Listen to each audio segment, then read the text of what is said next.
Pentecostal Assembly of God, more masculinity, some mongo, but just behind the Jehovah's Witness. I told you that we would visit, and we are here. Mungu Assembly of God. Why do we have so many doctrines despite having one God?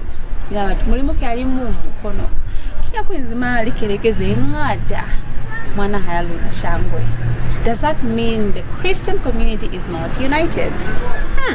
Let's get to the second question. What is the role of the church in shaping the moral compass of our communities? Stay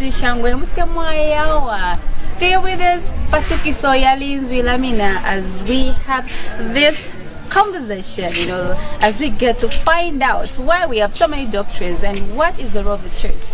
Mungu Assembly of God. Mama skit Mungu and Shangwe. Amveniluna. Kinoamina Chimonya Siamine Shangwe.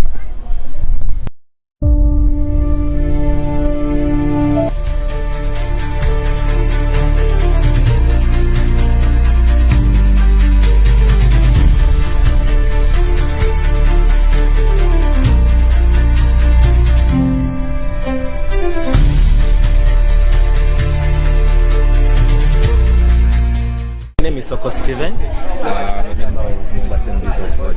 So what is the role of the church in shaping the moral compass of the society? One of the things that the church does is it still values in individuals, starting from the members itself. So if the society is not given values of what to follow, it becomes deviant. They just do things in their own accord. They don't follow what is being taught. Things out of their own understanding. So now the church is there so that it brings values, it instills values in the society. One of the values is love, respect, respect of the elderly, respect of everyone around us. And this is what the church preaches. Let's love each other, love one another. If you love someone, you cannot steal from them. If you love one another, you cannot fight each other. If you love your neighbor, you cannot insult your neighbor. And so the broader picture is that the church teaches love to the society. And if I love my neighbor, I will not do anything that will harm my neighbor. And this is what the value that is being taught to the society.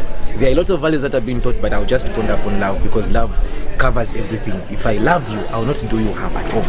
And so the society is safe at all. We love each other. My name is Tatiana, and I'm here to speak about the roles of a church, a community, our families, and so forth. So to start with our families, we need to start with our children, because this generation is becoming something else. And as Christians, or rather as people who come from Christian homes, we need to educate our young ones and our children how to spread love, how to spread joy, and just how to love one another. Even as they grow, even as they go outside, they need to know how to handle, or rather how to love each other as kids.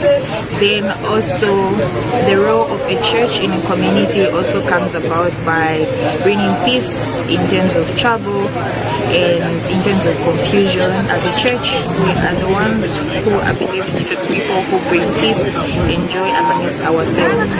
The role of the church in shaping the moral compass of societies, making known the importance of worship to society, making known the importance of giving, making known the importance of being kind. Because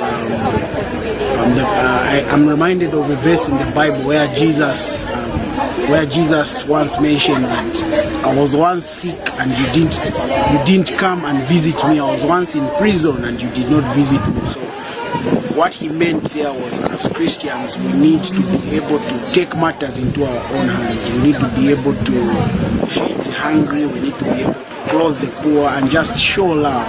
Because once we demonstrate love to the society, once we demonstrate a voice of hope, a voice of righteousness, the society will be able to follow suit. If we as the church are deliberate in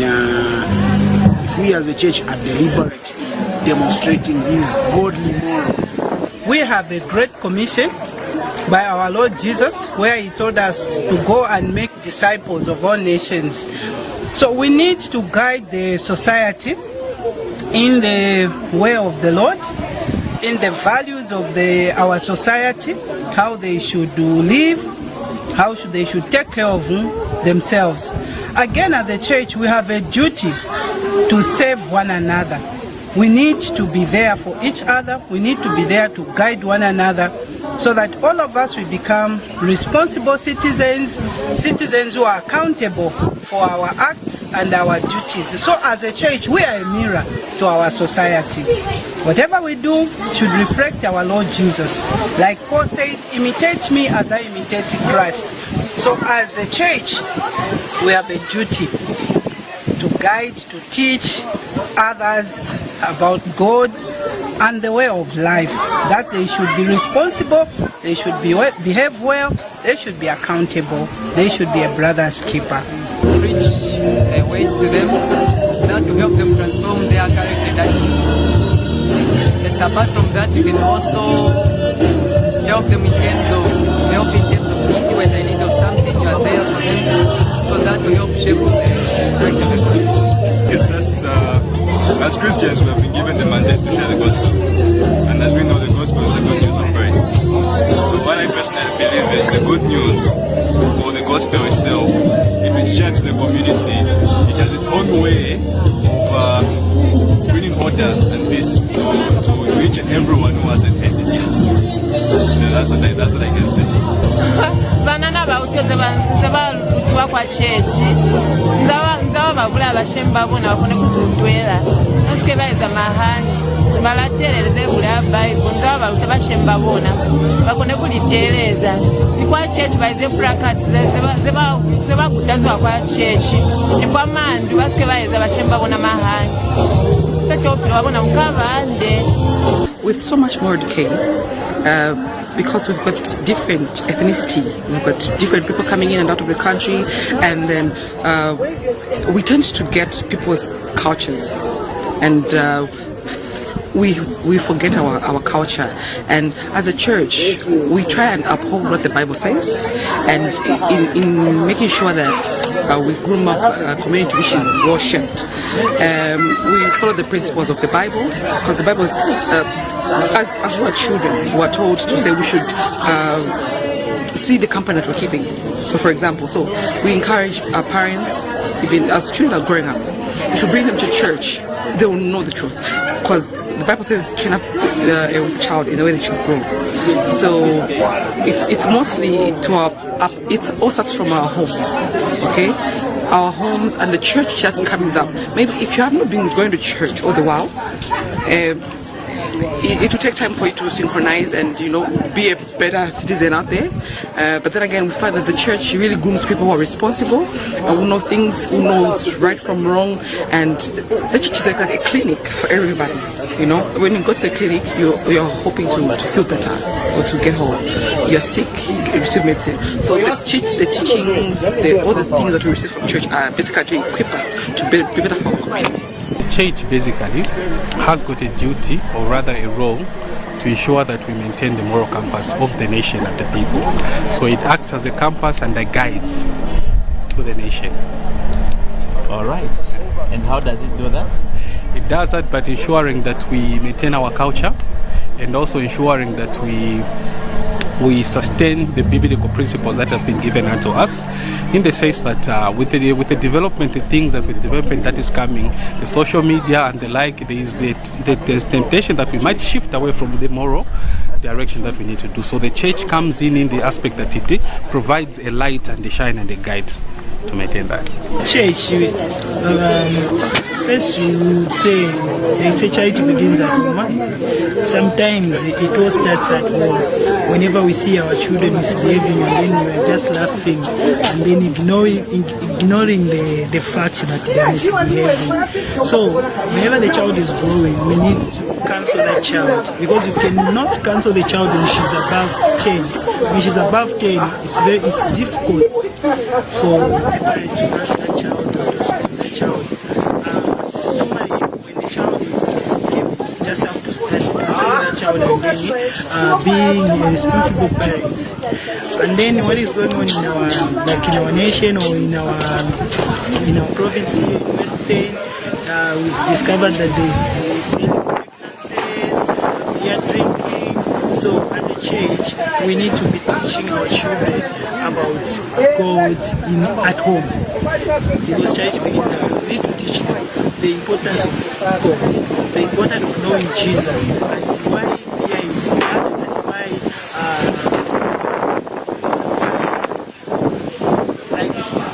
you tell them the truth about the consequences of drinking beer, the consequences of sleeping around us for a girl child. We need to tell them the truth. Long are days where you say, go to your auntie and let your auntie come and talk to you, or let grandma come and talk to you. No one will tell your child. The auntie can be jealous of your child. You, the mother and the parents, and the church, we need to come together as parents and the church to educate our children about Jesus and about truth of the earth. Because we blame our parents sometimes, like for us who have grown already, we blame our parents that they didn't tell us the truth. So what they didn't tell us, we need to tell the children now. That's why I always appreciate the teachers now, what they are doing at school. They are starting to teach them about many things in grade 3, grade 4. Hi people, my name is Joe Mashomlenga Jr. To answer the question, I think the church plays a huge role in shaping the morals of the society. Me being a person who's been in the church, like from the time I grew up till now, I mean, I'm still growing. I think those morals are still speaking for me. So, you know, the more we are getting to hear the teachings of our Lord and Savior Jesus Christ about maybe, for example, love and stuff, you know, we get to live by that and show that to other people. So I think the church plays a huge role in doing that. Thank you. Is the church doing enough? Well, it depends. I think we can do better as a church, and also, but so far it's doing what it can. But it's also people involved also need to have a responsibility to play in terms of allowing the church to minister to them in that regard.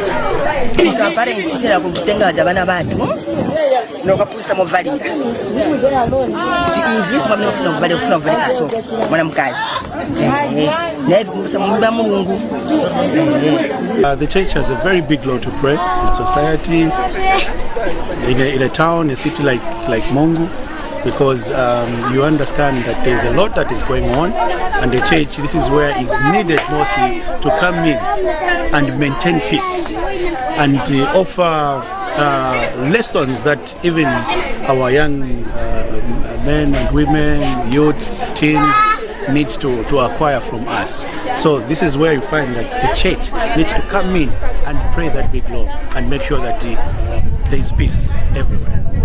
I think the best way to do that is to go back to the basics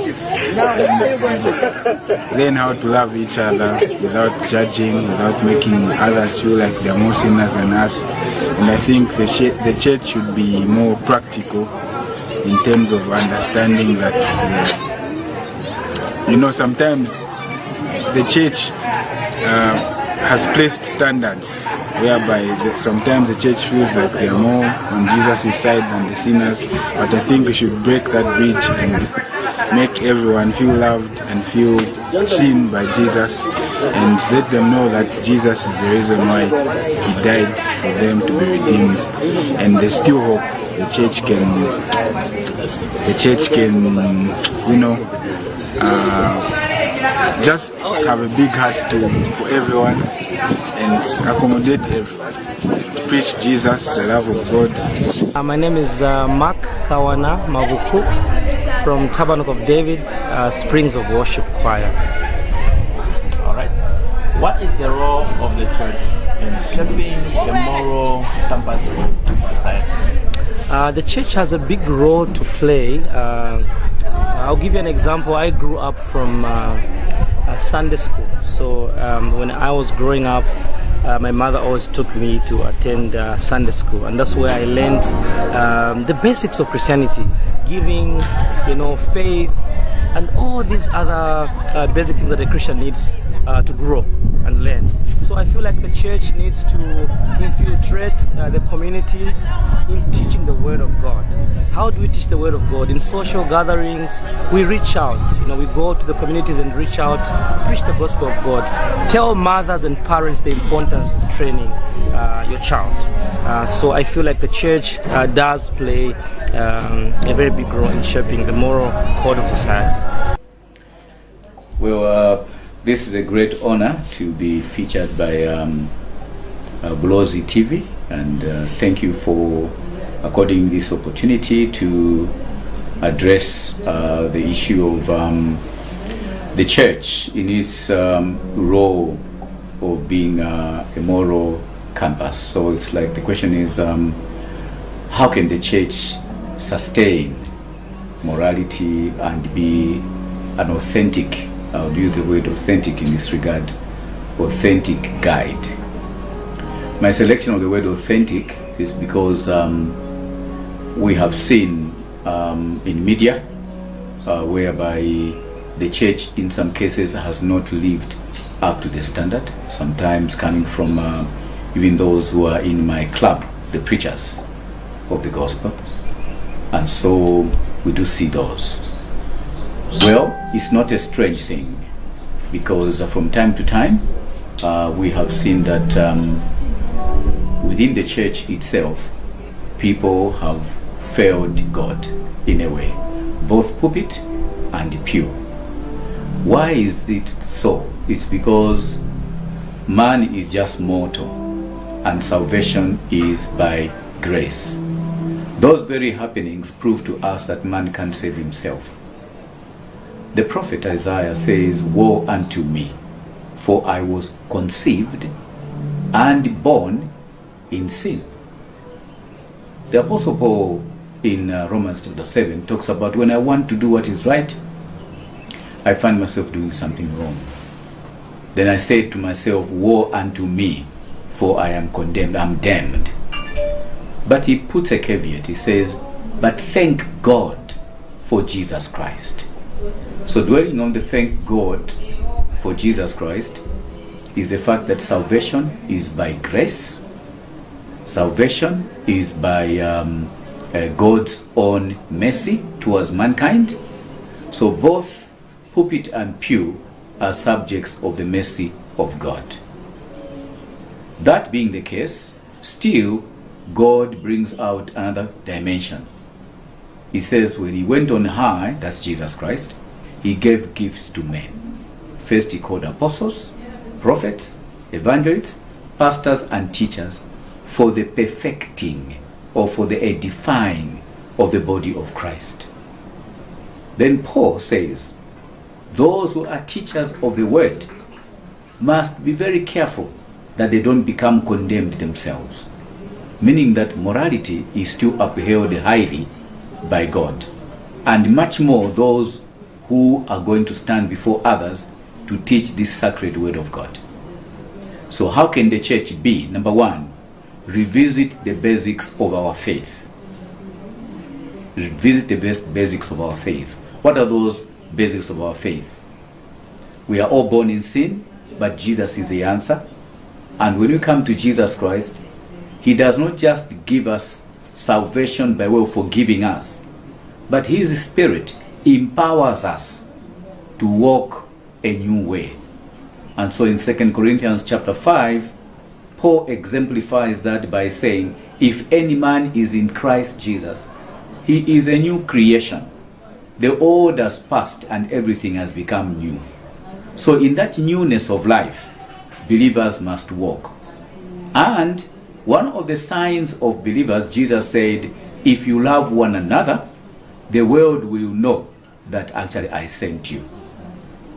Then number two, Paul's words to Titus, he says, for the grace of God has appeared unto men, all men, commending them to shun unrighteousness and follow righteousness. So yes, if we follow righteousness according to the admonition of Scripture, if we also realize that in Christ we are a new creation, we shall be a good example and a good guide.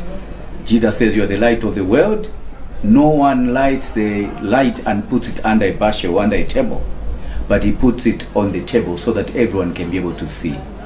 So I will call to the church to say, let us preach what we are going to live and live what we preach. If we are going to be preaching one thing and living something else, no one is going to believe us. We would have lost our integrity. So it is important for all of us, including myself who is speaking to you, to walk worthy. Perhaps, as Paul says, he talks to Timothy. He says, look at me, Timothy. Imitate me. He tells even other hearers, he says, imitate me as I imitate Christ. He says, I put my body under discipline so that I don't become a laughing stock at the end of the day myself. So that is how we can maintain morality. So when people see you, I remember there was a time whereby people will be at a workplace and then they'll find someone, they'll simply say, you must be born again. Then you ask, why? He says, no, that's the way you behave. Meaning that it can manifest itself. When you keep that integrity, the world will know that we belong. So it's something that we need to work towards. It's not by man, it's by the grace of God. But when you commit yourself to something, everything is possible. So yes, the church must remain a moral guide. And also, the other third part is that the church must be in the lead to divide, to unite where there are divisions. And that's why the church must be very careful, much more in this year. I know you didn't ask me about that, but I can add that because you have talked about the church being a guide. Much more this year that we're going for elections. It's very easy for the church to take lines. We shouldn't. The church must give a picture to the nation that the gospel of Jesus Christ is a gospel of unity.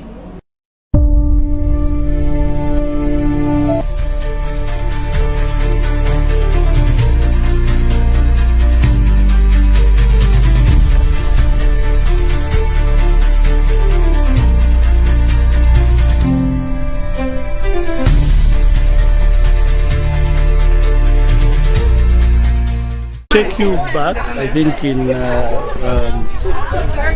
the history of Christianity. You find that the battle has not just begun now. It started a long time ago, way back, like maybe 2,000 years ago, where you find that Elijah and other prophets were having battles just to recognize who's the true God. So we've just found ourselves at the middle of the same battle that we have. Even in our time, we find that we know that we only have one God whom we are supposed to serve as Christians, but within that same thing that we've been having, we have in our midst, we have conflict, confusion, just to, where darkness, where light is, darkness also wants to fuse in. You get my point. So it is just a matter of preaching the true gospel of God and making people know to say we only have one God. But despite having many doctrines, we should know which doctrine I'm supposed to follow as a believer. So if you are a believer, you know which doctrine you're supposed to follow. I think that way. Yeah, sure. All right. Sure. Just a follow-up question. Okay. Does having many doctrines divide us as Christians, or does it unite us? No, it doesn't unite us, because at the end of the day, if we have one doctrine, you understand that there will be no division. The reason why we have division is because we have so many doctrines, and other doctrines, they are in a long way. They are taking children of God in a very, very long direction. But if we follow the true gospel of God, believe you me, we'll have peace in the land, we'll have peace in the church. But the reason why we have so many doctrines is because others want to come with this teaching, this one has to come with this teaching, but at the end of the day we are confusing the children of God and we're not leading people to Christ. But all in all, we should have one doctrine that leads God, that leads children of God to Him alone. What has led to that? It's the different. It's the way we interpret our Bible or the theology. each custom, each society, each groupings have the way they interpret the Bible. But to some extent, it's the independency or the selfishness of man, where everyone wants to be independent from this one, wants to be independent from the other person. But all in all, this has been brought because of the way we interpret the Bible, the different in theological interpretation that has led to these, what should I call, many churches. We have many doctrines because obviously churches are normally born through different visions or through different encounters that people get to have. But I believe the message that shouldn't be changed, or well, anything that shouldn't involve doctrinal issues has to be with salvation and all those things. Otherwise, doctrinal issues will be there, but it's also important to just like counter-check with whatever you are being fed, I believe, because the Lord encourages us actually to read the Bible and stuff on our own. So, yeah. Oh, so does that mean that we are not united, or does different doctrines unite us or they divide us? Well, if we're looking at the Pentecostal setting, or I feel like us as Pentecostals, we are united somehow in our doctrine because we believe in almost similar things, you know. But when you look at other churches, maybe like, you know, from a different setting, maybe for them, maybe they don't believe that Jesus is God. Some would just say Jesus is the Son of God, you know what I mean? So in that regard, even us, we are forced to distance ourselves because for us, we believe that Jesus is God. So that's where the difference comes in. We've got so much churches in Zambia. The problem that we're facing as Christians and as a church is that our leaders, they are not united. Let me just say the truth. Our leaders are not united as Christians and as a church, because some they always, you will find that the Catholics, me I was born in a Catholic family, raised in a Catholic family. You find that the Catholics, they are blaming the Pentecost they are blaming the Jehovah's Witness. So we need, as a Christian nation, we need to come together as Pentecost, Catholics, Jehovah's Witness, SDAs. We just need to come together as a nation and as a church, because if we start pointing fingers on others to say, no, Pente, you are bad, SDA, you are so bad, Catholic, you are like that, then you are not solving anything for our nation. Our leaders, fathers, priests, pastors, bishops, they need to come together as a nation and as a church. They need to come together so that they should teach us the truth of Jesus Christ, not fighting each other. There's so many doctrines in Zambia, despite having one God. Does that mean the Christian community is not united? Hey, tricky question right there. I feel doctrines, it's like the story, there's this Hindu story of the 6 blind men and the elephant, where the other blind man was holding the trunk of the elephant, the other blind man was holding the tail of the elephant, and the texture of the tail and the texture of the trunk are two different things. So meaning his interpretation of how the elephant is, or each interpretation of each blind man is different. Okay, the blind man that held the trunk will say, oh, an elephant is like a moving wave, it's like a moving trunk. The one that holds the tail says, it's, of course it moves, but it's hairy. So those are two different perspectives. So I believe the reason we have so many doctrines is because people choose to capitalize on one concept. There are different interpretations. It's like they'll capitalize on one concept, they'll capitalize on one interpretation, and they'll so I feel that's why the difference in the doctrine comes in. I don't know if I've answered that question. Are we united though? I can say at some point there is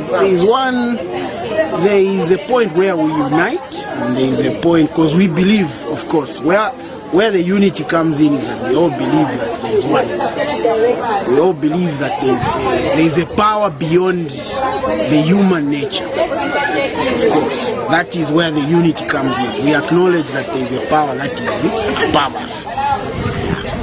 The people who came in first into Christianity and the different beliefs and also the different understanding of the Bible, because what looks like A or what looks like B to you might look like a D to me. Okay, it's basically interpretation. So that we're not reunited, we are all called Christians. But then again, it's just a matter of understanding. We understand things differently, hence having different vision, not really visions, different way of thinkings. We can have one scripture, but interpretation is different because understanding is different. Because we find that maybe if you are a Pentecostal like us, we ask for fire. But if you go to a Jehovah's Witness, it's all called Christianity at the end of the day. But then again, their way of looking at things is different based on who started the foundation. Everything comes to foundation. So if somebody who started the church thinks in a particular way, everyone who's going to come up will be thinking in that way. It's basically just foundation and understanding things in different ways. But at the end of the day, we love Christ and we follow God. I may say the Christian community, yes, as for now, they are not very united. That's why I've seen so many, like I can say, divisions. Everyone wants to come up with their doctrines, their beliefs. So as a Christian, we need to unite, to come up, to make up something that can unite the Christianity family. Yeah, that's why I've seen many false prophecies. They are there. Some of them, all they want is just finances to be boosted, their life finances. Because what they want, once they have members, meaning they have found what they need, which is financial support. So you find that in the community there are so many people coming to say, no, I'm a prophet, no, I'm what? Those are not really prophets, because Christianity has divided itself. I think that's what I can say. We need to unite as Christianity to perform like the way it was way back. We had few churches, few doctrines, but as it is now, there are so many beliefs. That's why Christians, they have just some of them lost and so forth. Having too many doctrines, it's a sign that shows that we are not united as Christians. Because if I can say that way back in the ministry of Jesus Christ and the apostles, there was only one doctrine, which was the gospel of Jesus Christ. That was the message. But nowadays, you find that there are so many different kind of doctrines that are coming up. So this simply shows that we are not in unity as Christians. No, I don't think the Christian community is united. And I think that's one of the reasons why we are unable to reach to the community, because they can see how we as the body of Christ are not united. And I think we should also break that bridge and be one family, be one body of Christ, and preach love to the people out there. The Christian community is united. Doctrines, really, there are so many faces to why there are different doctrines. Number one, I would say traditional backgrounds. People come, others inherit, for example, their faith from their grandparents without having a personal conviction of who Jesus Christ is. Others is because of maybe what their leaders teach about, different doctrines. So all these in turn shape different doctrines. And others are breakaways. Maybe they break out from a church because they did not get along with the senior pastor and they form their own church. We have so many examples when you read about the history of churches. Like for example, when you read the Catholic history of churches, you can see that there were also some breakaways along the way. Sorry to mention the name of the church, but yeah, that's an example of how different doctrines come about. But there still remains the truth that there's only one God, Jesus Christ, the King of Kings and the Lord of Lords, who died and rose again to save humanity. Why are there so many doctrines in the Church of Jesus Christ? To our viewers, I want to state that actually, if you look at the history of the church, the churches made in Asia, churches made in America, who are not there before. Okay, in Asia the gospel starts. Jesus Christ is out there in the Middle East, rather. Jesus Christ is in the Middle East, and then he comes to Egypt as a child, back to the Middle East. Then he dies and rises, goes to the Father. And then he leaves the message in the hands of 12 disciples. Then other disciples, during the dispersion, when they were running out from persecution, they go even to Europe, where even Paul, on his journey to Italy to face Caesar in Rome, that was Europe. But when he was going there was already a church established by nobody knows who planted it. But most likely it is those people who were running away from persecution. That's how he wrote a very long theological treatise, because he was writing to people whom he never saw before. So he wanted them to be sure that actually they understand the doctrine. That's how come the book of Romans is full of doctrine. And it's a church which was composed of Gentiles as well as Jews. So they were struggling with the nature of unity in the church. So he was trying to write to them to put the Gentiles at a place where they belong, and to put also the Jews at a place where they belong. That's why he talks about, oh, Israel shall be saved. The God has allowed this time Israel to be blocked in terms of their eyes, not to see Christ as a savior, so that the number of Gentiles can enter. He was balancing, writing to a church of Gentiles and Jews who are fighting for the place as to who is preferred by God now. So now the gospel goes to Europe, and it passed through, we can say in Asia, Jesus was the focus. He was the focal point. When the church, in the Middle East rather, he was the focal point. When it went to Europe, after some time, it was institutionalized. That's how come you find there is a Roman Catholic Church out of Italy, and you have the Anglican Church out of out of the UK, and that's how come up to now the king still remains the head of the church. Then they came out the Orthodox in the Russian and all those, and others remained in Egypt and Ethiopia.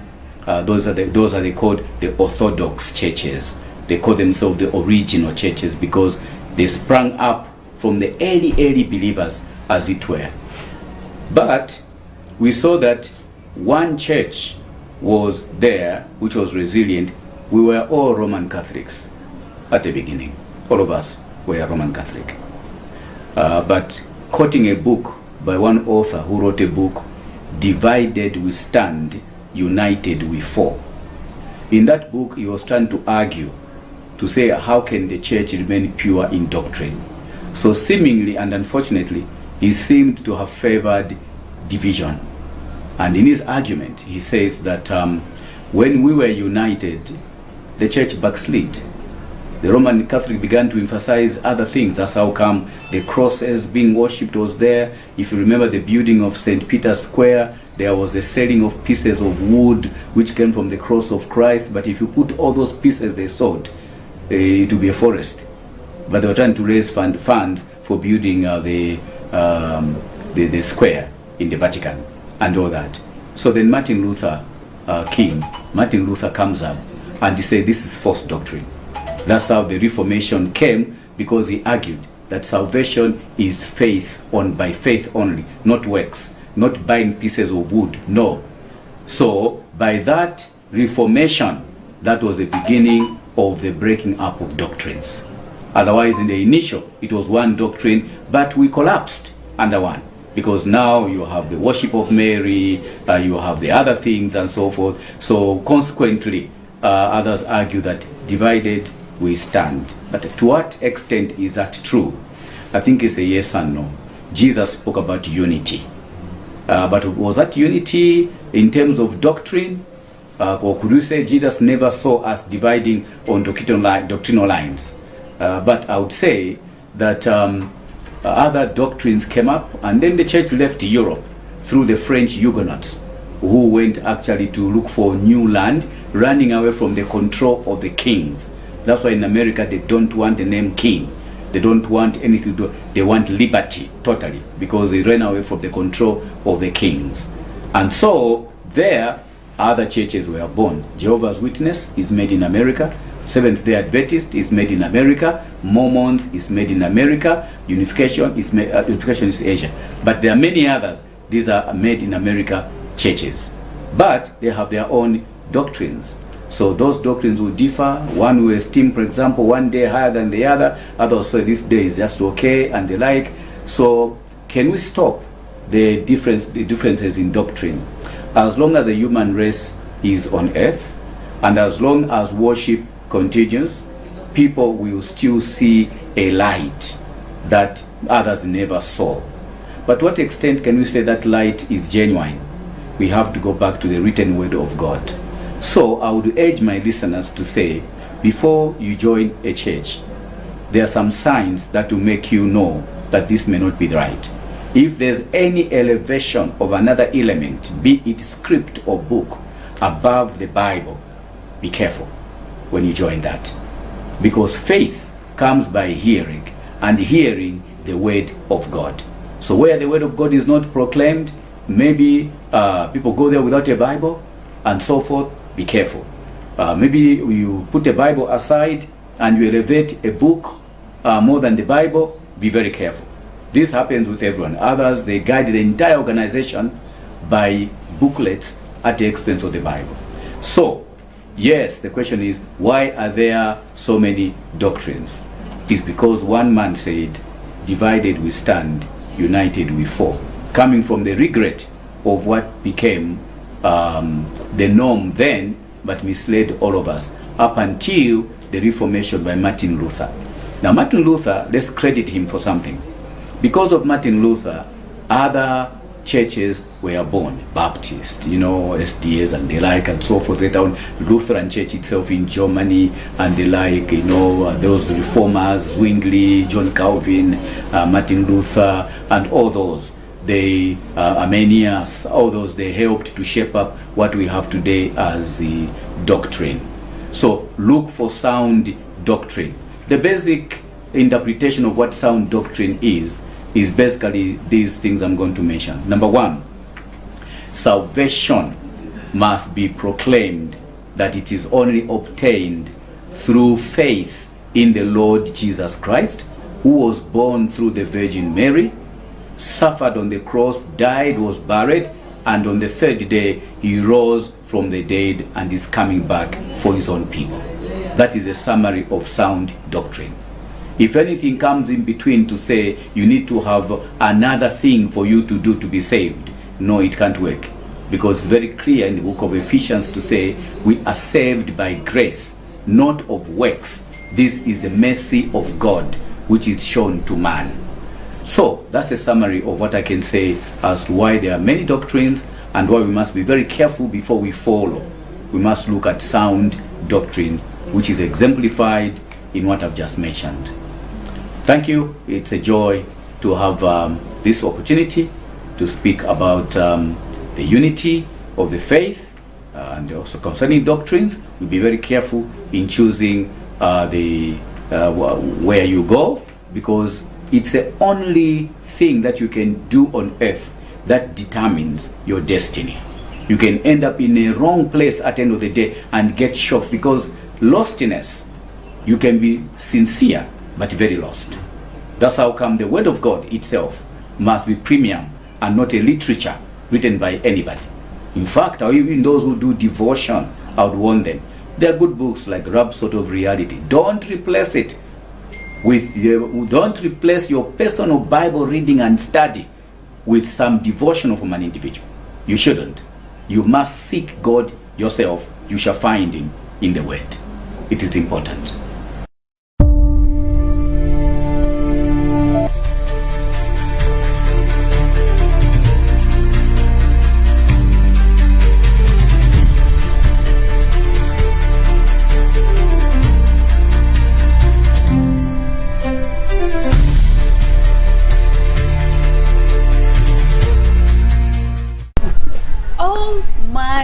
Goodness, Mina Sepa Mwikozi, because I've had such a great time.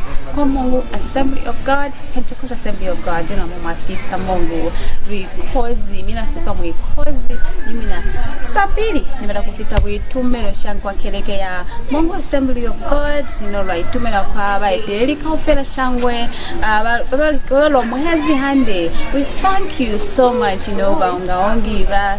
balika kaufera kuti lutahilwe kamota isichaba kwanu members of the church mina sepa imyamu Hozi and Shangwe. Thank you so much for making this possible. Bishop Silwamba, Mrs. Silwamba, thank you also, to everybody that has just put in their voice.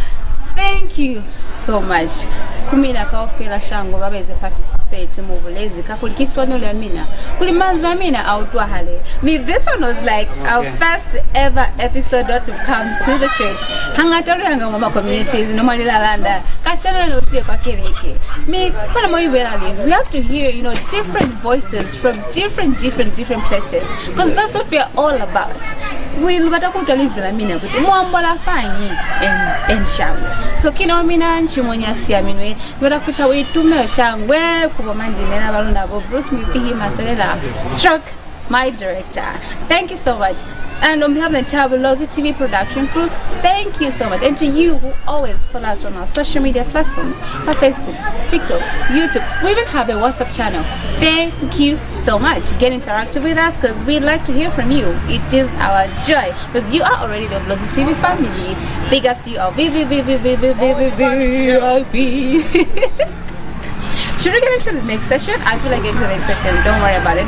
Linzwi La Mina is coming back to your screens next week. It always comes every Tuesdays around 21 hours. You can't afford to miss this, but hey, don't worry. You're already looking at me. You're already giving me a sad look. I'll be back in the next episode. Stay blessed. Bye bye.